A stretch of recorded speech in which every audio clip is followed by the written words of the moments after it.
الرحمن علم القرآن خلق الإنسان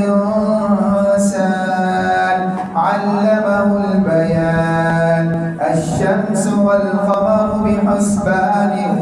والنجم والشجر يسجدان والسماء رفعها ووضع الميزان ألا تطغوا في الميزان وأقيموا الوزن بالقسط ولا تخسروا الميزان والأرض وضعها للأنام فيها فاكهة والنخل ذات الأكمام والحب ذو العصف والريحان فبأي آلاء